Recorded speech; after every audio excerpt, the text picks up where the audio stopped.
Number 10. Magneto vs. Uranos. During an X-Men Red tie-in issue for the AXE Judgment Day event, in a fight that lasted barely a page and a half, Uranos completely destroys Magneto. And I mean destroys him. And never mind Magneto, although that brief battle is something to behold, Uranos completely wrecks most of planet Arakko too. Well, him and his army, but still. While Magneto would later on get some sweet revenge on Uranos, in the first fight the two have, Uranos manages to wrench Magneto's heart from his body, seemingly killing him, which was very shocking at the time. However, we later learn that Magneto manages to stay alive to fight another day by controlling the metal in his blood, controlling its flow throughout his body. So even without a heart, his blood can move and he can stay alive. Also, for those of you claiming that Magneto shouldn't count on this list because he's a villain, I'd say that lately Magneto's actually been pretty heroic, so it's safe to count him here, at least from my perspective. If you don't know what I'm talking about, then you need to read some comics, because there's some really good X-Men books happening right now. You are missing out, like X-Men Red. And friends, before we move on to this next spot, if you are loving what we do here at Top 10 Nerd, and you are like, oh my gosh, I wish they did this with like anime and manga, guess what? We do!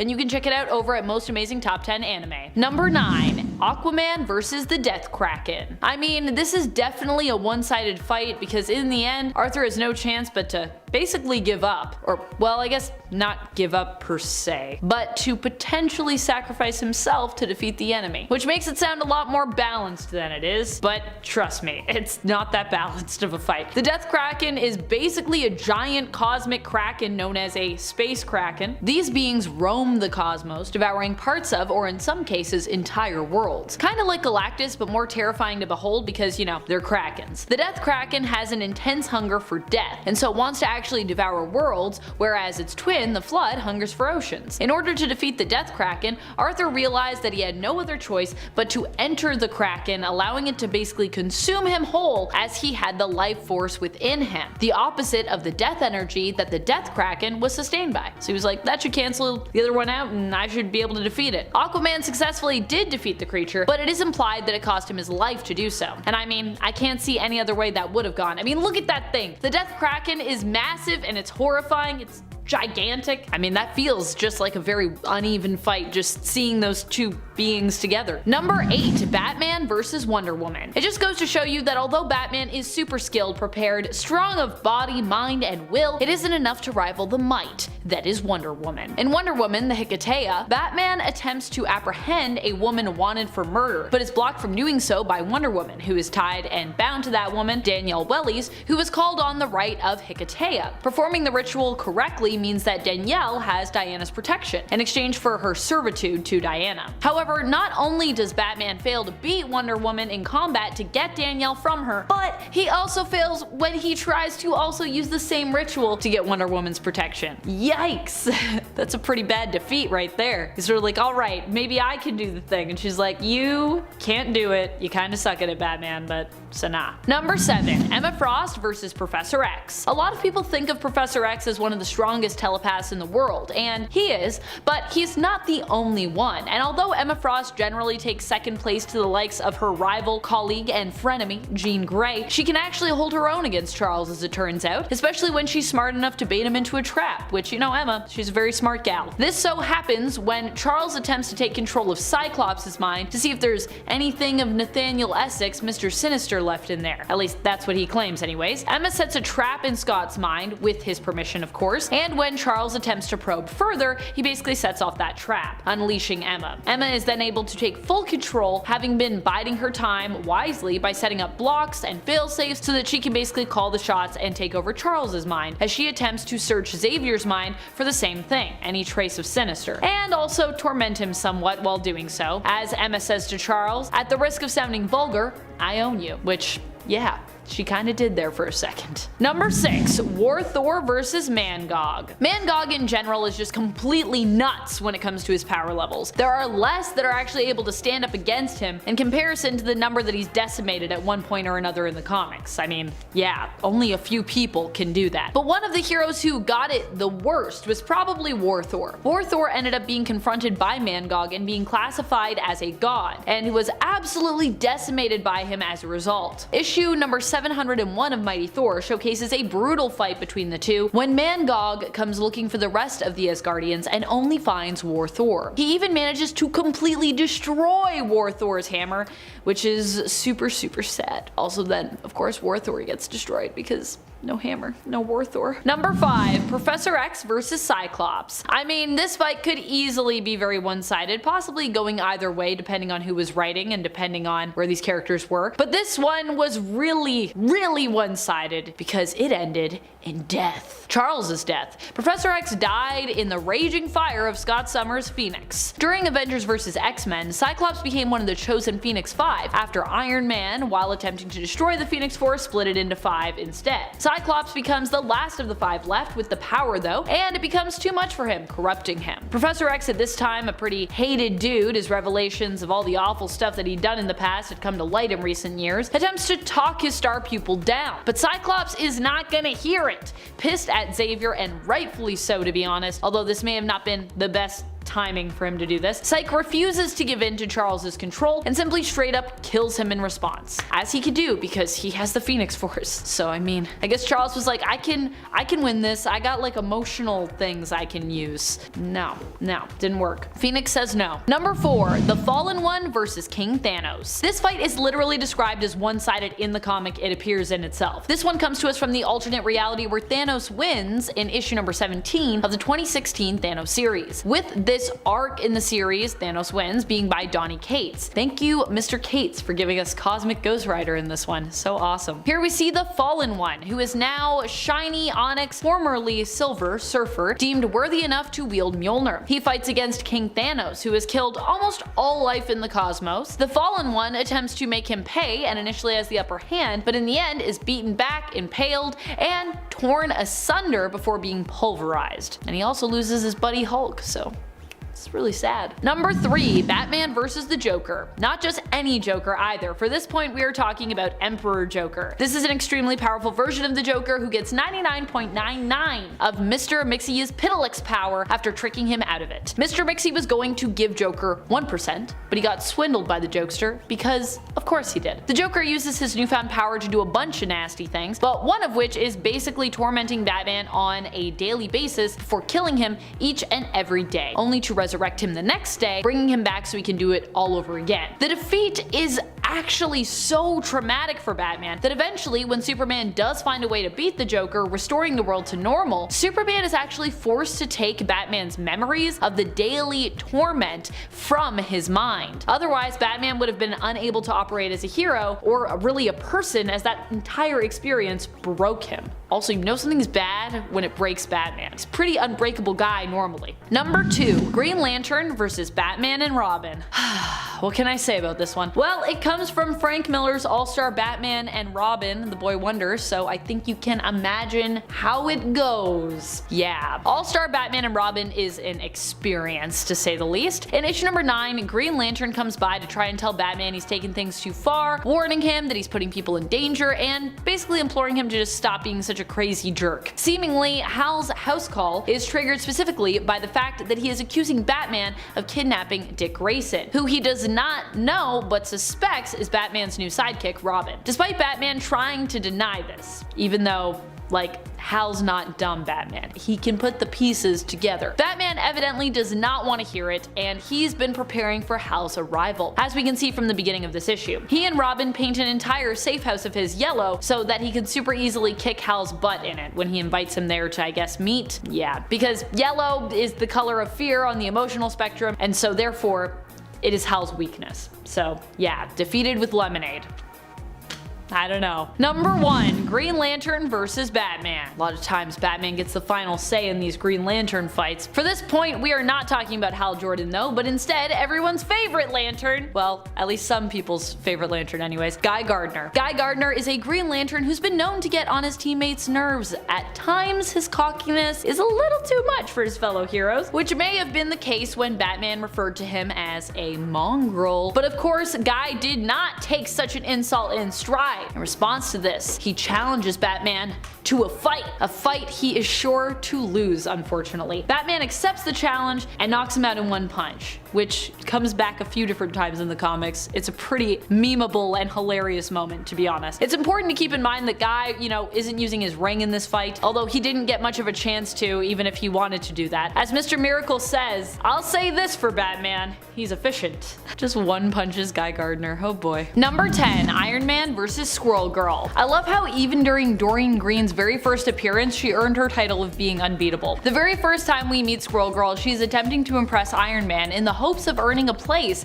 at his side as his sidekick. The crazy part is she successfully ambushed him too. During a test flight for his new collision avoidance radar, that's really what he calls it, Doreen jumps onto his flying suit of armor, with him inside. Unable to see except through digital readouts that appear on a visor he's wearing, he is successfully surprised and thrown off course. When Iron Man attempts to remove his visor, Doreen uses her tail to block his vision still. In the end, they both crash to the ground, and Doreen introduces herself as Squirrel Girl, explaining that she simply wanted to prove herself to him in order to earn a place as his pard, short for partner. Sadly, he turns her down, even though she did prove that she's pretty awesome, I think, in that issue. And friends, before we move on to this next spot, if you are loving what we do here at Top 10 Nerd, please head on down, give this video a thumbs up, also to let us know that you want to hear about some more one-sided fights. Number 9, Trinity vs. Harley Quinn. In one of what can only be described as one of the most wild fights ever that seems to be more about clout than powers or ability, Harley Quinn managed to defeat not one, not two, but all three heroes that we consider as belonging to DC's Holy Trinity.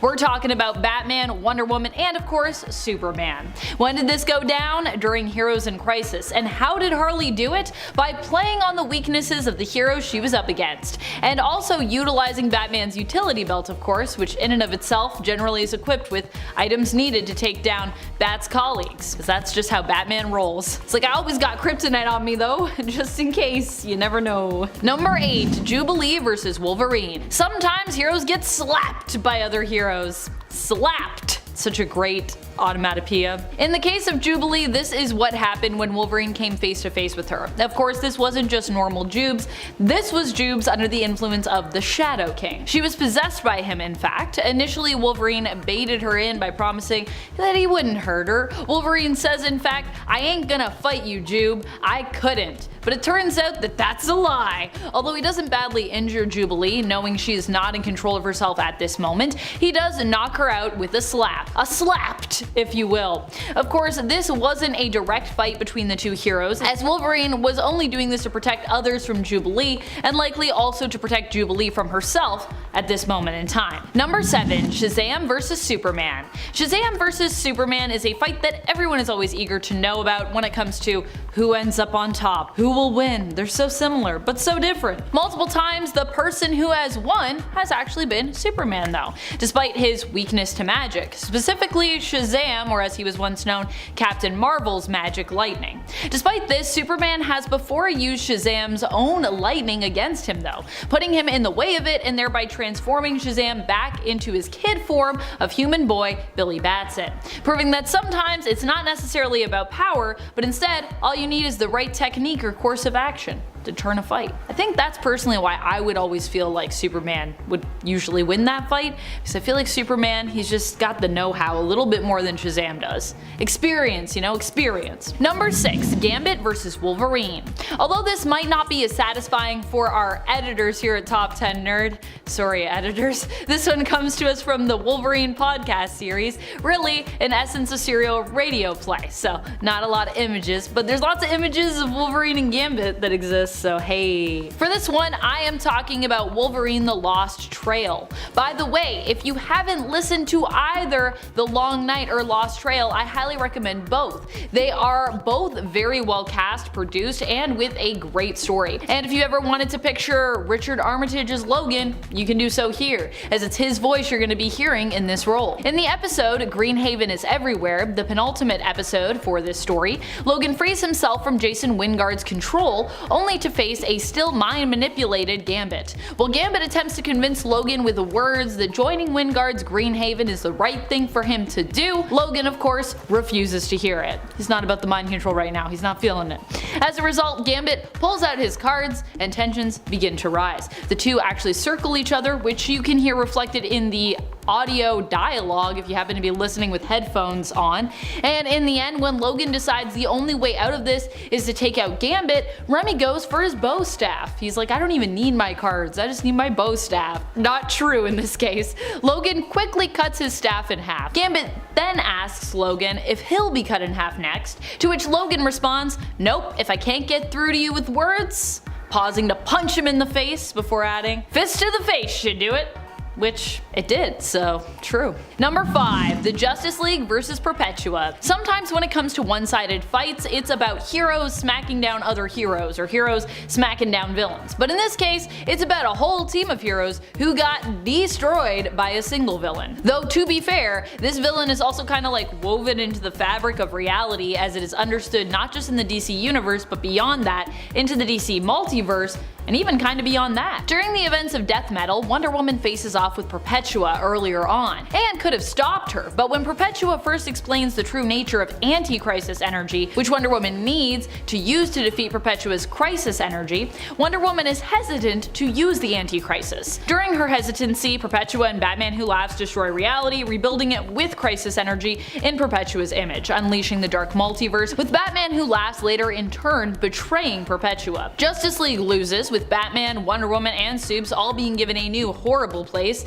in this dark world. While this loss is shocking and intense, later Diana does become willing to unleash the anti-crisis energy after understanding the cost of it and deciding that although it's a pretty scary change, it's still better than, you know, Perpetua's and Batman Who Laughs' way. So it's a temporary loss, but still it was quite a dramatic one, and we got a lot of cool alternate versions of characters, so yay! Number 4. Doctor Doom vs. Squirrel Girl. In the same issue that Squirrel Girl handily defeated Iron Man, although he remained unimpressed with her, Squirrel Girl also takes on master villain Doctor Doom and once more proves her mettle as an unbeatable superhero. Here it was Squirrel Girl's ability to communicate with squirrels that allowed her to defeat Doom, causing him to abandon his own ship. I kid you not. I also love how Doom, I feel like, still sees this as a victory in his mind. Also, I bet Doom would say this was a Doombot. I don't know if this has been retconned to a Doombot yet, but I could see Doom saying that. Basically, Dorian Green has been an unstoppable force since day one,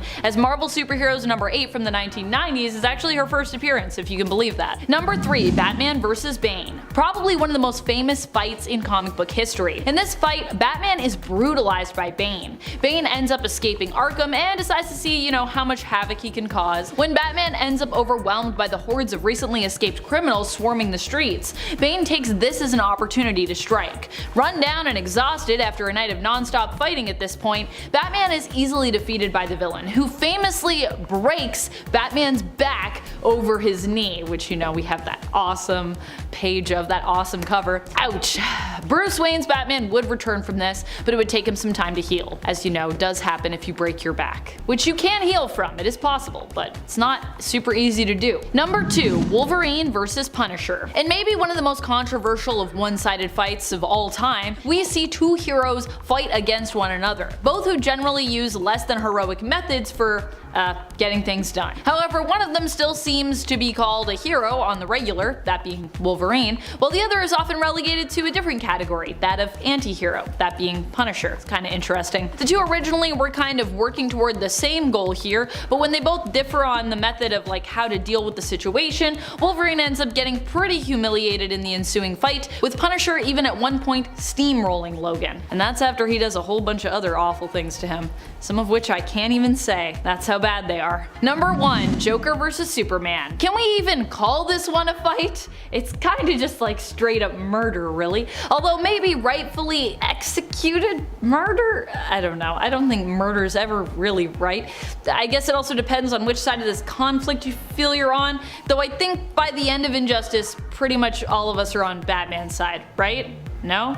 Yes? I don't know. Let me know your thoughts in the comments. But back to the fight at hand. This one obviously went down in the alternate reality of Injustice. Here, Joker and Harley Quinn end up manipulating Superman into killing Lois by making him think he's fighting Doomsday. In doing so, they not only have killed Lois, but also her and Superman's future offspring, and all of Metropolis gets blown up too as well. Unsurprisingly, Superman does not take this very well, and when they get Joker in an interrogation room, Superman ends up cracking under the pressure of Joker's unrelenting grin, killing the Joker in cold blood. Because that's what would probably also happen if the Joker came up against Superman. Well, just saying, if Superman wanted to at any time, he could just pretty much end that. Number 10. Magneto versus Red Skull. Magneto and the Red Skull are on opposite sides of history. Magneto grew up in a Jewish family living in Germany during World War II, and we all know Red Skull and Hydra's stance in World War II Germany, so it's safe to say that these two villains would almost never get along, right? In Acts of Vengeance from 1989, Magneto and Red Skull were actually temporarily united, but it's really important to note that Magneto was unsure whether this was the Red Skull that aided Germany in the slaughter of his people. So Magneto confronted him, and Red Skull confirmed that he was indeed the original. It didn't take much for Magneto, the master of magnetism, to overpower the Skull, but unlike what you might think, Magneto does not take his life. Instead,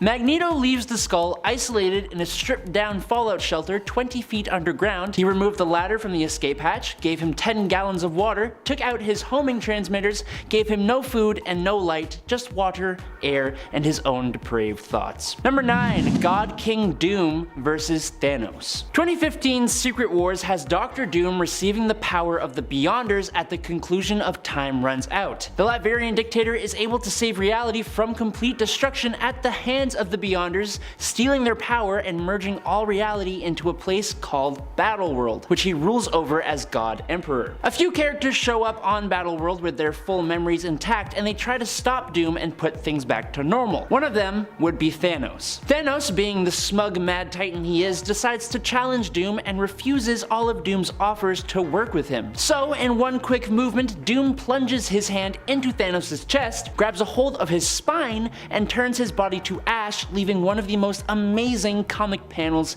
ever. Number 8. Joker versus Alexander Luthor Jr. The Joker has a special something that just no other villain can really stand up to. What is it?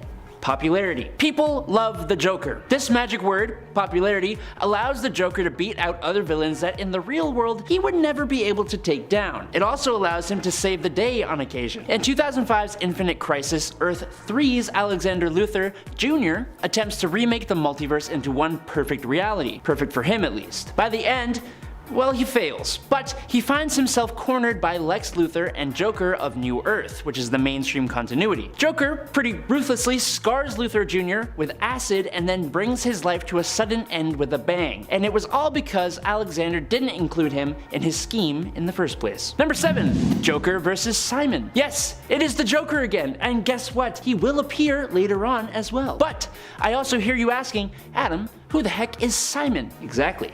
That's my point. You think that the infamous Joker is going to fall to a guy named Simon, who most people haven't even heard of? Simon is a villain of the Teen Titans who has vast telekinesis and telepathic powers, and he is also the leader of the Fearsome Five. But in Salvation Run number 2, he is a member of the new Injustice League when a bunch of villains get exiled to an alien world. He attempts to convince his fellow supervillains that escape is impossible, and then proceeds to lay down plans for beginning a new civilization, only to be very abruptly interrupted by the Joker, who runs up and smashes Simon's brain in with a rock, repeatedly. Like I said, it was very abrupt. Number 6. General Zod versus Captain Boomerang. Never put a captain up against a general. It will not go well. In 2016's Suicide Squad, in literally the second issue, Task Force X are sent on a mission to Russia to retrieve or destroy an unknown device. Turns out that device is actually a portal to the Phantom Zone. Rather than leave it be, Captain Boomerang approaches the portal and is literally incinerated down to his ankles instantly by none other than General Zod, who was trapped inside only to break free. I doubt the Boomerang guy would have been able to help much in the squad's fight against Zod. Honestly, it's a miracle any of them actually survived at all. Number 5. Venom versus Sandman. In Peter Parker's Spider-Man Volume 1, number 16, Sandman took to reforming the Sinister Six to go after Spider-Man. Now, one of those six was Eddie Brock, aka Venom. Being the villain he once was, Venom betrayed Sandman and the two got into a fight. Things quickly take a turn for the violent and chompy as Brock/Venom takes a huge chunk out of Sandman's body, causing Sandy to destabilize and break down, unable to stop himself from dissipating into a nearby storm drain. It's a pretty awful and pretty quick dispatching. Sandman does eventually return, but not as his old self, as the years spent in a kind of ghostly form left him in kind of tatters. Damn Venom. Number 4, Kite Man versus Riddler's army. Okay, I am a sucker for an underdog. In Batman Volume 3, there was the war of jokes and riddles between the Joker and the Riddler, surprisingly, each fueled by their desire to take Batman's life. Now, each of these lunatics had gathered up a group of villains to their side, and they caused a hell of a lot of damage to Gotham and its people in their war. One person caught in the crossfire would be Charles Brown. Charles became a mole for Batman in Joker's army, and when Riddler found out, he brought Charles's son to an end. Charles became Kite Man and joined up with the Joker to get revenge. With Batman's help, Riddler takes down Joker's army one by one, leaving only Kite Man, who is forced to switch sides. In the final climactic battle though, Kite Man helps Batman and Riddler's army infiltrate the Joker's holdout, and when the battle is won and the villains turn on Batman, Kite Man had a backup plan that allowed him to almost single-handedly incapacitate 8 of the biggest bads on Batman's rogues gallery, helping Batman save the day. Never underestimate Kite Man.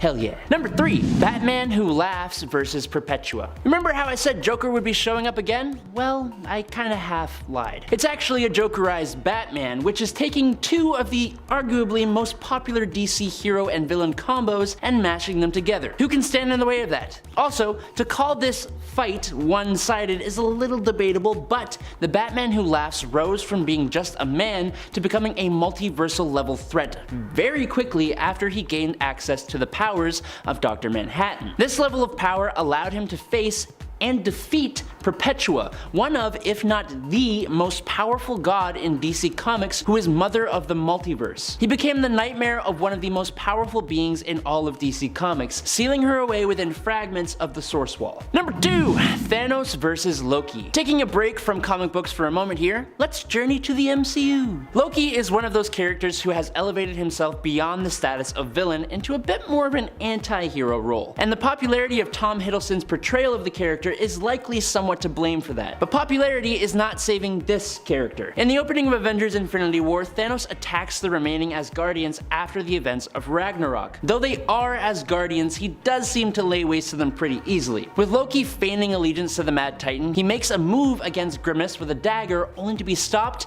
disarmed, and choked to death without the big bad even seeming to break a sweat, truly solidifying just how much of a threat Thanos is going to be. And in at number 1 is Thrag versus Dinosaurus. The Viltrumites from the Invincible comic series are a race of near invulnerable, incredibly strong, world-conquering aliens, but none among them stands as strong, as invulnerable as Grand Regent Thrag. Battle-hardened over thousands of years, only the most powerful characters can even hope to stand one-on-one against this powerhouse. David Anders, the villain known as Dinosaurus, is not one of those characters. While Dinosaurus is very strong, it's more his intelligence that is his greatest weapon. Dinosaurus allied himself with Invincible around issue 90 of the comics, and he would see Thrag attempt to take down Mark. Dinosaurus attacks Thrag, but his claws break on Thrag's skin. Thrag pummels the Dino Man, but he stops, distracted by an explosion, giving Dinosaurus the chance to chomp on his head, only for him to completely shatter his teeth, giving Thrag the chance to mock him and then break his jaw and leave him for dead. Luckily, Dinosaurus uses the opportunity to heal and escape. Number 10, Patton Parnell versus Moreland. This one goes down pretty quickly in the comics, but we also get a lot of time to get attached, or afraid more like, of Patton Parnell before he meets his end, at least. Patton Parnell is an alternate of Spider-Man, but he couldn't be introduced at a worse time in the comics, in terms of his own self-preservation. He is introduced at a time when Moreland and the Inheritors are running rampant across the multiverse, killing spider totems. As such, just when Parnell's story seems to be reaching its horrifying conclusion, with him becoming a spider-human monster hybrid and chasing after the girl of his dreams who he seems to now be inclined to possibly murder horribly, Moreland shows up. And he does what he does best, killed this spider totem, making Patton Parnell's story very short-lived. Which is good for his neighbor Sarah Jane in the moment, but unfortunate for us readers, as he was a super creepy villainous Spider-Man alternate, and personally I loved him. And friends, before we move on to our next spot on this list, if you love what we do here at Top 10 Nerd, please click that subscribe.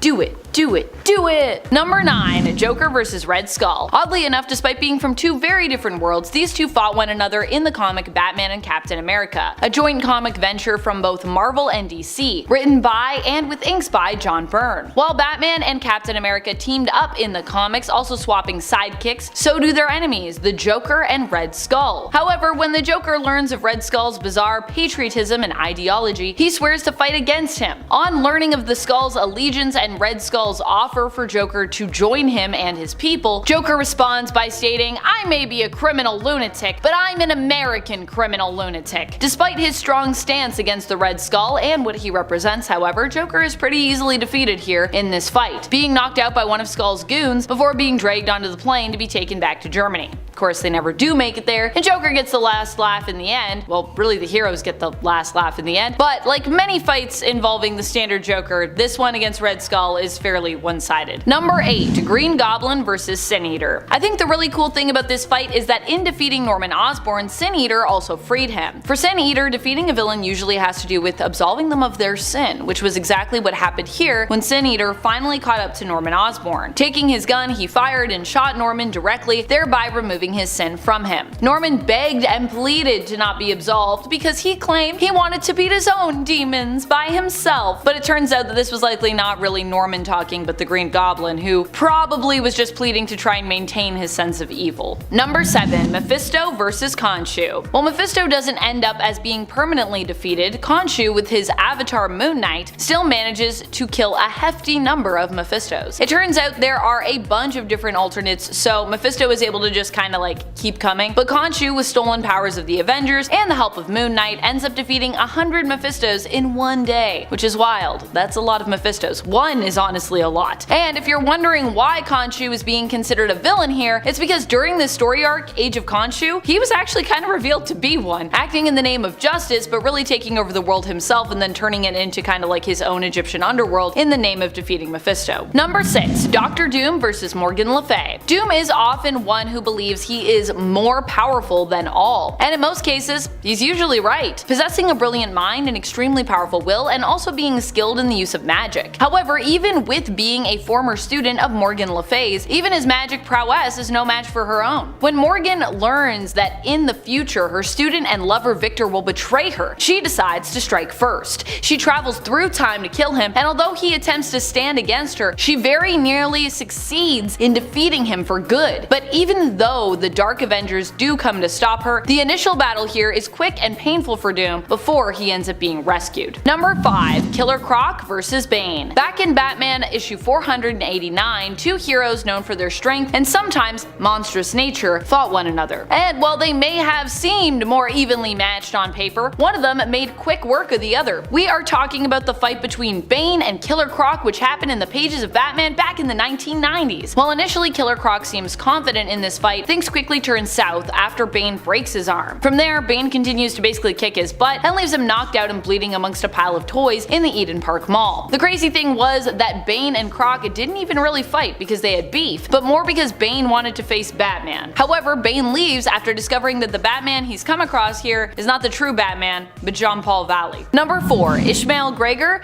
vs. Black Adam. This one comes to us from the recent DC film released exclusively in theaters, Black Adam. The initial fight between these two characters is a fast and brutal one, thanks to Black Adam's rage. In this world, Black Adam is more pitched as an anti-hero, but in the comics, he has been known as a straight-up villain before. Although right now, I would say in the comics, he's also more of an anti-hero, so kinda makes sense. Still, even in the DCEU, this is a guy who has god-tier powers and who just straight up kills people who get in his way. In the case of Ishmael Gregor, he is the descendant of Black Adam's oldest enemy, the King of Kahndaq, who once oppressed his own people in search of greatness. When Ishmael seems to be trying to follow in his ancestors' footsteps and also kidnaps the son of Adriana Tomaz, Amon, on, both of whom are Teth Adam's allies, Black Adam loses it, emitting a powerful blast of electric energy that defeats Ishmael instantly. While this defeat is swift, it turns out that it's not permanent, however, as this may have been part of Ishmael's plan all along. This one comes from a super random place, but is a pretty intense fight between what are likely the two main baddies of the MCU thus far. In the comics Avengers Mech Strike issue number 4, Thanos is brought into this fight to face Kang, who the entire Avengers are basically up against. Unfortunately, despite Thanos' strength and brilliance, even he cannot defeat the Master of Time. All it takes is for Kang to lay his hands on Thanos and force him to experience the power Kang holds over time itself. He ages Thanos rapidly with his touch to the point that Thanos is no more than a skull, which is a creative way to kill him considering that Thanos was boasting of taking Kang's skull for his own trophy following their fight. Ha ha ha. Kang doesn't even plan to keep Thanos' skull either, tossing it on the ground and saying he doesn't need souvenirs to keep warm memories in his heart. It's kind of a weird thing to say when you kill someone, warm memories, but you know. The Avengers beat him back after this, but it's an impressive show of strength from Kang. Number 2, Joker vs. Poison Ivy. One of the most brutal fights in comics comes unsurprisingly from the world of Injustice, though more specifically we're talking about Injustice Year Zero, issue number 8. Here Poison Ivy pays the Joker a visit to get revenge for the years of mistreatment towards his then ex, Harley Quinn. Ivy is inspired to do this after Harley reveals that she secretly had his daughter, and Ivy warns the Joker that if he ever hurts Harley again, she'll kill him. Despite the Joker threatening Ivy throughout this fight, it's very clear who has the real power between the two of them here. Number 1, Geist vs. Magneto. Geist vs. Magneto has to be one of my favorite all-time short-lived and brutal villain versus villain fights. Though really, between them, it's pretty apparent that Geist is the real villain here, I think. Magneto ends up doing his best to catch Geist and runs into him after he escapes punishment in Terra Verde in the late 80s Wolverine series. Magneto lures Geist out with a little mechanical toy and makes short work of him. While his fate isn't explicitly shown on panel, considering that Geist is a cyborg and Magneto is the master of magnetism, we can imagine how brutal this fight would be, and based on what we do see of what happens to the decoy robot toy, I think we know what's gonna happen there. Number 10, Squirrel Girl vs. Dr. Doom.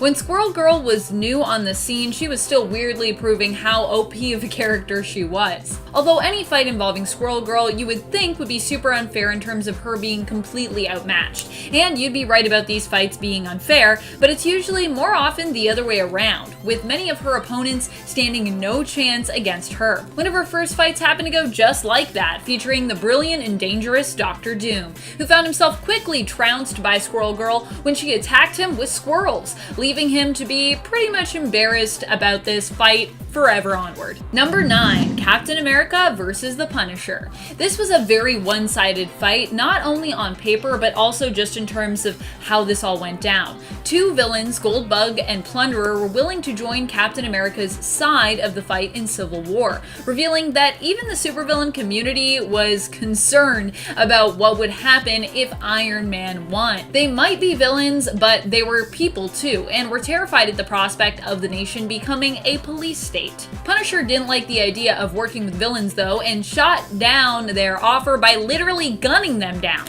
This resulted in a pissed off Cap beginning a brutal fight with Frank, who refused to fight back because, well, Captain America was one of the good guys? So based on how this fight shook out, I don't know if you'd actually be able to tell. Captain America beats the Punisher within an inch of his life over the course of a handful of panels, and also calls him a murderous piece of trash. Wow, that is pretty brutal, Cap. Alright friends, before we move on to this next point, just a quick reminder to give this video a thumbs up if you're enjoying it. It really does help us out here at the channel. Number 8, the Punisher versus Daken. In this fight, Punisher once again is brutally defeated by his opponent, though this time a lot more permanently. Punisher ends up being no match for Daken, who makes quick work of him despite all his guns. I mean, we already knew this was how it was going to end, didn't we? Considering Daken takes after his dad, Logan, and has a pretty intense healing factor. The real impressive thing though is just how much of a beating and stabbing Frank withstands before Daken inevitably takes the victory. In the end, Daken decapitates Frank Castle, killing him, though Frank, of course, would later come back as the monster Frankencastle, and then later be returned to his old self once again. Number 7, Black Canary versus Superman. Pretty much any Injustice fight against Superman is brutal because of how powerful Superman is known for being, and of course how crazed and evil he is here. Black Canary attempts to take down the big bad Superman in Injustice, and at least she came armed with a gun and a kryptonite bullet to do so. Still, this fight ends how you'd expect it to, with Black Canary being no match for the Man of Steel. Well, almost anyways. She successfully shoots him, taking him out momentarily, but he is then chosen as a Yellow Lantern because of his immense ability to instill fear in others, which honestly I agree. Although she may be taken out by Superman's heat vision right after that with a shot straight to the gut, she does still end up getting a different kind of victory through her defeat. A consolation prize at least. She's wearing contacts that have the ability to record everything she sees, allowing people to see just how much of a brutal tyrant Superman has become, because they broadcast it everywhere. Also, I feel like if you actually put in contacts that had cameras in them, even in the future, even if like the technology was amazing, they still have to be pretty thick. Like, I have a hard enough trouble putting regular contacts in my eyes on days when I have to do that. Number 6, Hawkgirl versus Barbastos. Granted, this was Nth Metal Enhanced Hawkgirl, but still, if you had told me this was how Dark Knight's metal was going to go down, I wouldn't have believed you. In the end, Hawkgirl was the one to defeat Barbastos in the comic. Though, of course, that wouldn't be completely where that story would end, as we saw with the continuation in Dark Knight's Death Metal. However brief the fight between Hawkgirl and the Bat God was, it was still pretty cool that she was the one who ended up taking him down. Even if it was only because of, well, the Element X blade that she was really able to do this. Barbados is basically a god, so on paper this fight in general just sounds pretty crazy. Number 5, The Punisher versus Wolverine, and Spider-Man, and Daredevil. Now you might expect you know how this one should go, but let's also remember that this is Garth Ennis writing Punisher, so yeah. It doesn't really go down the way you'd think. Instead, the Punisher manipulates the 3 heroes briefly into turning against one another when they seek to bring him in. These 3 are hoping to team up to essentially arrest Punisher and then turn him over to the courts and, you know, get him convicted with like the law and all of that stuff, even though Wolverine needs a bit of convincing when it comes to this approach at the beginning. Punisher takes out all 3 of these heroes, even managing to disable Spider-Man by convincing him that if he moves, bombs will go off. You'd think Spider-Man would actually be able to sense whether or not this was true, but I digress. I guess his spidey sense wasn't working that well that day. Number 4, Superman versus Batman. I mean, you'd think you know how this one should shake out, considering Batman is just a normal human with a bunch of money and, well, years of training. However, in Dark Knight Returns, we get to be pleasantly surprised. A normal man, even when as skilled as Bruce Wayne, you'd think would just be no match for Superman, especially as, well, he's getting on in years here, whereas Kal-El, while also being older, barely looks or seems to have aged at all. But Batman uses all of his strategic skills, knowledge, and his gadgets to help him win this fight. And man, does it go to show that you should never dismiss Batman just because he doesn't have conventional superpowers. Or superpowers at all. Batman has the best superpower, the superpower to know a ton about heroes because he does his homework. Number 3, The Punisher versus Sentry. During Dark Reign, Punisher refuses to stand by and let Norman Osborn become the world's new, biggest, and brightest hero, as S.H.I.E.L.D. is disbanded and Osborn becomes the head of its replacement organization, Hammer, and the new Dark Avengers team. Punisher aims to eliminate Norman Osborn, but standing in his way is the Sentry, who stops the Punisher's bullet mid-air as it soars towards Osborn's head. Sentry sets his sights on Frank, and, well, I think you can imagine how this one goes. Still, at least this fight is gratifying in the sense that it isn't over with like a 1-2 punch. Instead, we actually watch as the Punisher tries everything he can to try to defeat Sentry, knowing it's pretty much all hopeless, but refusing to give up. And he does all this while being brutalized by Robert, who initially just wants to talk it out and arrest Punisher without a fuss. So that's how Punisher is actually able to survive, because Sentry just wants to talk. Punisher's skills and weapons aren't what save him actually at the end of the day. He simply manages to get lucky when Robert doesn't call out his get out of jail attempt at bluffing. Thank goodness. Number 2, Superman versus Alfred Pennyworth. You would think you already know how this fight would shake out, but hey, it didn't go down quite the way most of us would expect when it happened in Injustice. After Superman broke Batman's back with the good old Bane snap over the knee move, he had a brief moment of regret as Batman called him out for being more monster than hero, for torturing him, all while claiming it was for the greater good. As Superman considers what he's just done, he turns to Alfred, who has approached him. However, Alfred didn't approach Superman to, communicate any words of wisdom here or to help Clark come back around and regain his senses and see the error of his ways. He came to teach Superman a lesson about attacking Bruce. Alfred used a pill which temporarily granted him the same level of strength as Superman, making this super uneven fight on paper a lot more even in reality. Using the element of surprise, Alfred was then able to beat Superman to a pulp while confessing that he was very disappointed at him before scooping up Bruce and taking him to safety. Reminding everyone that even when it comes to facing powerful foes like Superman, Alfred is still and will always be a badass. In case people forgot. Number 1, Squirrel Girl versus Galactus. I freaking love this fight, and I love that I started this list with Squirrel Girl and I'm ending it with her, even though this fight is super ridiculous. You wouldn't think someone like Squirrel Girl, whose powers include communicating with and controlling squirrels and sharp teeth, would be able to take on and even defeat the epic force of Galactus, who is nigh unstoppable and comes armed with the power cosmic, which basically allows you to do, well, whatever writers need whoever wields it to do. Power cosmic, by the way, turns out does help Galactus to communicate in the vacuum of space as well. In the Unbeatable Squirrel Girl issue 4, Squirrel Girl defeats Galactus by realizing that the only way to defeat him is by offering him an alternate planet to devour other than Earth. She and Tippy Toe manage to access the databases in his ship's computers and find one that is covered in nuts, which they manage to convince Galactus are delicious and nutritious, full of calories, life energy. As strange as this all sounds, the whole issue is pretty great when it comes to writing, so as weird as it sounds that Squirrel Girl was able to beat Galactus, it actually really makes sense in this context. Coming in at number 10, Superman versus the Puzzler. There's no doubt that Superman has faced his fair share of hard-fought battles. Villains who actually make him work up a sweat at least, and ones that force him to use some of his more stronger powers. However, when the matchup is so unfair, Superman barely has to even try, and on top of that, he did use some of his lamer powers to defeat the Puzzler. The Puzzler that Superman faced here was the female version named Valerie Van Hopten. For years, she had admired Superman, even wanting to become a hero just like him. However, when she was unable to realize this dream, she turned to a life of crime and was eventually hired to kill the man that she once adored. Valerie has this unique ability to break her body down into puzzle pieces, but remember though, unique doesn't always mean powerful. Sure enough, when these two squared off, Superman just straight up tore her to shreds. That is her power, but if you're going to break into a billion little pieces, you better make sure that your opponent can't punch people into space. Now, as I mentioned at the start of this point, Superman doesn't even really have to try here. He relies on his lamest power, which is super breath. Come on. If you have a lamer power that Superman has, leave me a comment down below. But just like that, the Puzzler is rendered useless from this breath. A cold breath. And then perhaps what's even more humiliating is that on her second time around, she ended up in a trash can.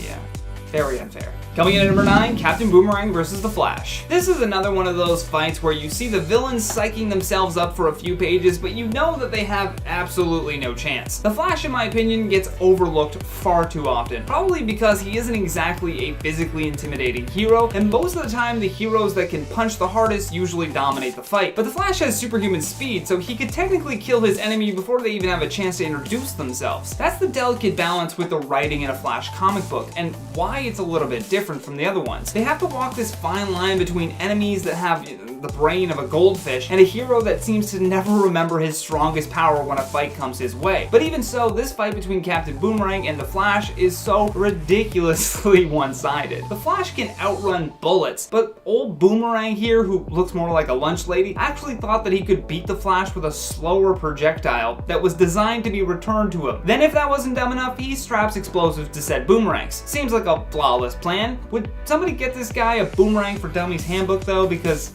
he's gonna blow himself up. Coming in at number 8, Batman vs. Calendar Man. I'm sure that just by hearing the title at this point, you already know how this one's going to go. I'm sorry, but a guy who commits crimes related to the date is just one of the weirdest supervillains and not very smart considering the fact that Batman is a master detective. What's worse about this villain is that he's literally wearing a costume designed to correlate with the date of the crime that he committed, making it even easier to spot him. Due to this, he has become notoriously known as a joke to both heroes and other villains even. This matchup is so unfair that Batman would probably be better off just letting the Gotham Police Department arrest him on their own. Calendar Man is a successful inventor that is capable of designing machinery required for his various schemes, but put that against billionaire Bruce Wayne and there is no question that Batman is going to come out on top every single time. Coming in at number 7, Thunder Punch vs. the Transformers. Now, remember when I said that most superheroes are just people that punch really hard? Well, sometimes that isn't enough to cut it. And in the case of Thunder Punch, we feel even worse because his punches would probably be better suited for, I don't know, someone his own size. You see, Thunder Punch was one of the Neo Knights, this super team that was hell-bent on destroying the Transformers. Although, they didn't even try to design any new technology to do this. They just thought punching people really hard would be sufficient. I mean, it's worked out for other people, but not this case. Turns out when your opponent is a 4-story tall robot that can turn into a tank, punching him is just not gonna do the trick. The strangest part about Thunder Punch is the lack of logic when facing an enemy this big. The Transformers could step on him and not even notice. What's worse is the design of his costume, which completely exposes his hands. His body is coated in metal and hard fabric, but he chose to not cover up the one thing that he was hitting a robot with. Real smart. Coming in at number 6, Wolverine vs. Magneto. Now this one here is deceiving because Wolverine has held his own against some really tough supervillains, but Magneto is, well, Magneto. During the 90s event called Fatal Attractions though, the X-Men were forced to attack Magneto's new asteroid base. Once there, an intense fight takes place where Professor X and Jean are telepathically attacking Magneto while Wolverine wounds him on the physical plane. This ultimately made Magneto really angry, and what followed was perhaps one of the most horrific comic book panels in X-Men history. Because Wolverine's skeleton is made of adamantium, Magneto could manipulate this just enough to rip the metal out of his body. This left Wolverine completely incapacitated and now with large spikes of metal sticking out of his body. His only savior was the fact that Professor X was able to wipe Magneto's memory before he could finish the job. In at number 5, Daredevil vs. the Fantastic Four. Now we must give credit where credit is due. Daredevil certainly put up a valiant effort, but ultimately this was a 4-on-1 bout. The Fantastic Four are among the most powerful heroes in the Marvel Universe, and Daredevil is a blind lawyer. Well, he can also do karate, but he has to be extra crafty when it comes to planning his attacks. In the 1968 comic book The Flames of Battle, Daredevil decided to attack the Four Freedoms Plaza, and I gotta say, he was pretty successful. I mean, he somehow fooled the Human Torch into knocking over a water tower, and then he was able to get Mr. Fantastic to attack the thing by accident. Originally, when Jack Kirby had drawn Daredevil just beating the crap out of the thing, Stan Lee had to step in and say that it made absolutely no sense, which is why we saw Lee writing in a part of the story that sees Daredevil getting Reed Richards to accidentally hit the thing with a nerve blast ray. Although the humor in how weak the Daredevil character is in comparison still resides in those thought bubbles. Right after the thing is blasted, Daredevil stands back and thinks to himself, it wasn't my kick that stopped him. Probably not the best idea to be a superhero with low self-esteem, but there it is. Coming in at number 4, Batman vs. Guy Gardner. Next up, we have the master billionaire detective again against the Green Lantern Guy Gardner. Gardner is wielding one of the most powerful weapons in the universe, but in 1987, this was somehow no match for Batman's money, punches, and cool technology. During the Justice League International number 5, Guy Gardner's lips were flapping as per usual, and so his big mouth got a big punch from Batman. In theory, Gardner should be more than capable of taking out Batman, but due to his extreme arrogance, he removed his power ring right before taking a swing at the Dark Knight. The removal of his ring automatically makes this an unfair fight for Guy Gardner, and in comparison to the big villains Batman has taken down, he makes quick work of Guy in this fight. Coming in at number 3, Star Fox vs. the Incredible Hulk. During the Incredible Hulk number 300, Bruce Banner is hulking out as per usual, except in doing so, he begins to completely demolish New York City. Now the Hulk is required to be doing this, and yet despite him laying down his big green punches, most of the Marvel squad seems pretty concerned. Now if any fellow hero was deserving of a beatdown for trying to stop the Hulk, it's Star Fox. And I have a feeling the rest of the Avengers would agree because he's notoriously one of the creepiest comic book characters of all time. Star Fox decides that the way he's going to soothe the Hulk is by using his special ability to emit waves of erotic pleasure. Now I don't claim to be a genius, but I'm fairly certain you can't take down the Hulk with waves of pleasure. Even if you could, how do you expect that to end gracefully? Thankfully, Thankfully, the Hulk was able to knock some sense into Star Fox and hit him with one of the hardest punches he's probably ever felt in his life. It was an extremely one-sided interaction that definitely made Star Fox rethink his approach. Coming in number 2, Dazzler versus Dr. Doom. This one is just sad. Not only does Dazzler lose this fight, but she does so in her own comic book. We're not sure what the writers were thinking when they made Dazzler, because her powers are definitely not what one would expect to see from a superhero. Dazzler rocks a shiny outfit with a deep neckline and can convert sound into light, plus she wears roller skates. Well, she can skate really fast. I mean, it seems more like the resume of a DJ, but okay. Somehow the writers find a way to make sense of this hero attacking Dr. Doom, and her big plan is even more sad to watch play out. You see, Dazzler's dazzling plan to kill one of the most powerful supervillains of all time was to just skate at him really fast. That's like an astronaut saying, in order to reach the moon, I will now be climbing the world's largest ladder. Dazzler tries to hit him with her light show after this, but Dr. Doom just ultimately ends up electrocuting the entire room and capturing her until the Fantastic Four can arrive to save her. Coming in at number 1, Spider-Man versus the Sinister Six. Spider-Man is a kid with superpowers that has to experience puberty and bullying all at the same time, so there's no question that he's well versed when it comes to adversity, and supervillains are constantly adding to this pressure for him to remain on his toes at all times. However, even the friendly neighborhood Spider-Man can become overwhelmed from time to time. For example, when Dr. Octopus got the Sinister Six back together, they were fresh out of prison and had a lineup that featured the Hobgoblin and a new Sandman. Safe to say that if it weren't for Doc Ock's own ego and Spidey's superpowered friends, his days could have easily been numbered by the Sinister Six. Kicking off the list at number 10, Wolverine vs. Hulk. This one is wild, okay? We all know Wolverine is ripped, and he gets really ripped in this one. And I don't mean ripped like jacked either, I mean ripped like in half. This one comes from Wolverine vs. Hulk, and it's more than brutal. So in this story, Wolverine is sent to Tibet to assassinate the Hulk. The problem is, he's the Incredible Hulk, so it may sound easier than it looks. So when the battle between these two started up, it's loud, it's messy, and it's going to be pretty violent. Hulk picked Wolverine up and literally broke him into two, tossing his lower half up a mountain and leaving Wolverine's torso bleeding in the snow down below. Just another day in the Ultimates, you know? Being the world's greatest tracker and all, Wolverine smelt his legs that were a few miles up the mountain and then did a really slow, really painful climb to get those smelly feet back where they belong. The series was actually delayed in real life, so this journey up the mountain to get his legs back took 3 years for readers to finally see. Imagine if you had to wait that long to see the next episode after like a Breaking Bad finale or something. 3 years? That's insane. I couldn't do it. And before we head over to number 9, guys, if you wanted to go ahead and give us a thumbs up for this video, that would be great. It helps out the studio a lot. You guys are the best. Thank you so much for watching. Now let's dive back into this list. Number 9, Batman vs. Bane. Directed by, of course, Christopher Nolan, who had done the previous installments, comes a pretty epic conclusion to the Dark Knight trilogy. Released in 2012, The Dark Knight Rises, as you can guess from the title alone, is about Batman rising up. From where? Why? What's going on? Well, how about a broken back thanks to Bane? So this is 8 years after the Joker had a run-in with Gotham City. So now Batman has returned to take down Tom Hardy as he mumbles and frowns aggressively in this film. We get one of my favorite fight scenes from any superhero movie. And what I love about this scene so much is that there's no music to it at all. All you hear is Batman legitimately struggling to try and fight this dude. And it makes it more realistic.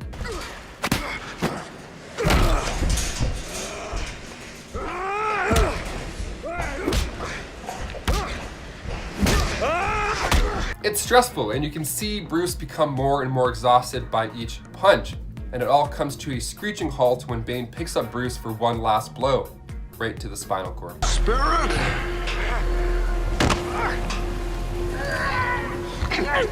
Oh, your buddy!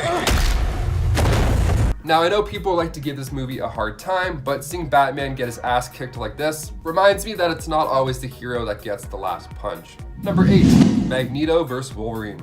Look, I'll be honest, I'm a nail biter, okay? And there's days where I can't even muster up the strength to pull a hangnail out of my own finger or whatever. It sucks. I can't deal with pain, especially when something's coming out of my body, which makes the next one on this list really brutal for me to read. Now, I couldn't imagine if all my bones were suddenly ripped out of my body. That's a nightmare.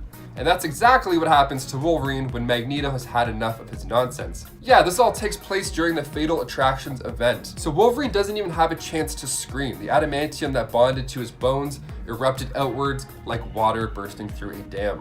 And he's still breathing when this happens. I mean, if this isn't one of the worst things to go through, I couldn't tell you what is. Definitely not one of my hangnails. This one is probably a little bit more painful. Thankfully, Xavier wiped Magneto's memory of the whole event, and Wolverine was out of commission for a while recovering. I mean, he had mental spikes sticking out of his body. I don't think he's gonna get any chores done in the meantime. Number 7, the Avengers vs. Thanos. The Russo brothers came in the MCU with the Winter Soldier, and we got that sick, awesome elevator scene, and then we got Civil War. They make some pretty fun movies. My personal favorite of the bunch is still Infinity War. I mean, all these characters who led their own franchise crammed into one single movie shouldn't have worked out as well as it did. It's a smooth flick. So we see Thanos as he walks his way through the universe collecting the cosmic Infinity Stones. First, he decimates Xandar for the Power Stone, gave Loki the old 1-2 choke for the Space Stone, and then he punched the Hulk so hard in the neck that he quit being the Hulk. And this is like the first 10 minutes of the movie. So the movie itself is a brutal fight, but of course it comes down to the last stone, the last attempt.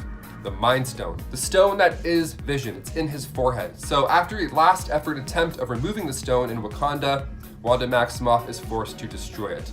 So while she's working on that, all of our Avengers are getting destroyed by the powers that Thanos now obtains, but they don't come out on top in this one. Vision gets that big yellow blackhead pulled right out of his forehead, and then the theater sat silent, and we just watched Vision's lifeless and colorless body fall to the ground. Seeing the Avengers lose like this, especially Vision, was definitely one of the more brutal beatdowns in an MCU movie. Number 6, Null versus Thor. Spoilers coming in hot for King in Black by Donny Cates, okay, just so you guys are aware. So during the first battle with Null and his army of symbiotes, Thor was not to be found. The God of Thunder would be a perfect fight considering the weakness of the Horde being electricity and magic.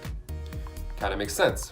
He'd be a pretty reliable chess piece to this violent game, no doubt about it. So when the God of Thunder finally arrived in issue 3 of King in Black, he brought a pretty epic battle with him. So Null had come to Earth with his thousands of symbiote dragons, searching for Eddie Brock's son, Dylan. Searching for you, Dylan, they're coming, man. And when he finally got a hold of Eddie, he stripped him of the symbiote and dropped him from the Empire State Building. Things are looking not so great. And then Thor returns finally in the next issue. So you're a god and a king, Thor asks. Good for you. Now allow me to teach you what those words truly mean. And he does just that. Of course, with the help of Tony riding in on an extremist infected symbiote, it's just another week and a bit and we'll see this epic battle continue with issue 4. But so far, it's up to a crazy, crazy awesome start. Number 5, Spider-Man vs. Morlun. It's all fun and games until somebody gets poked in the eye. Or maybe if you're Spider-Man, it's all fun and games until you get your eye yanked out. Perhaps one of the worst things I could imagine, in the Spider-Man storyline The Other, Evolve or Die, we see Spider-Man go toe-to-toe with Morlun, and he gets his butt kicked. It gets so bad that Spider-Man actually breaks his knuckles while he's trying to fight this dude. That's how intense this battle already is. Things, of course, take a horrible turn for the worse when Morlun decides to grab Spider-Man's left eye and then yank. No, he didn't, Spider-Man says. Oh, yes, he did. I said out loud on the bus in front of people. Dude, he pulled his eyeball out, and then to make us feel even more sick than we already do, Morlun proceeds to eat his eyeball, and he even commented on how delicious it was. But if I could ask one question, do the eye colors matter when it comes to like eyeball flavor? Like I got brown eyes, maybe that's like a maple-y kind of smoky kind of vibe. I don't know, maybe my eyes are pretty yummy. Somebody ask Army Hammer, see what he thinks about eyes. Number 4, Hulk vs. everybody. Okay, this one's pretty wild. So Thor Ragnarok was loosely based off of the Planet Hulk storyline. And I say loosely because in the comics, well, that story didn't end up going so well. See, on Sakaar, the rocket that he arrived in ended up blowing to smithereens, causing some casualties that left him a little heartbroken, to say the least. So he rolls his shoulders back a few times, and then he heads back to Earth, and thus begins the World War Hulk storyline. He just destroys everybody. I mean, all the heroes that Earth loves at this point, just in the path of this death train. Like, he locks the Illuminati in Madison Square Garden, and then he makes them fight to the death. That in itself is brutal. That's crazy. But I mean, I guess if you spend enough time on Sakaar, that just becomes second nature, you know? The whole story is a bloody good mess. I mean, it's great seeing the panic on the Avengers' faces this entire time. It's scary. So make sure if you haven't already to grab all 5 issues of 2007's World War Hulk, because it's a treat. The whole thing's a big battle. Number 3, Spider-Man Close to Home. So when a supervillain escapes, it's not a great time. Usually they're going to come back for the person that put them in there in the first place. So Ultimate Spider-Man's death is absolutely beautiful, and of course it's really, really sad. It's done really well. So after tackling Captain America and literally taking a bullet for him, Peter is left to fight the Green Goblin, Electro, Sandman, Vulture, and Kraven. They're all waiting for him. They all wanted a piece of the spider, and in the end, they got what they wanted. The entire climax happens in Peter's neighborhood, basically. So everybody's running to safety and he's limping around. He's doing his absolute best. He's pulling off fire hydrants and using Electro's current to do some damage to other guys. He's giving it everything he's got. And that's the beauty of this one. He's exhausted from the start. He gets shot before this fight even happens. And you feel it while you're reading it. This is a plot that I think we're gonna finally see in the next Spider-Man movie. I mean, hopefully. With all these villains knowing Peter's true identity now, we could get them all literally showing up at his house, bringing the battle to him. Let's just hope it doesn't end the same way with Peter's heroic death. See, Miles actually saw this whole fight take place, so it actually inspired him to take on the mantle of Spider-Man. So these villains may have won this time, but Miles Morales is coming for you. Number 2, Deadpool kills the Marvel Universe. This issue was released in August 2012, and it is exactly what it sounds like. So what's the story here? Why does Wade want everybody dead? Well, the X-Men put Wade into the Ravencroft Asylum in attempts to heal his insanity, but the doctor wasn't too good at handling a task because the doctor was actually Dr. Psycho Man. So the procedure went well, I'd say. You know, something happened.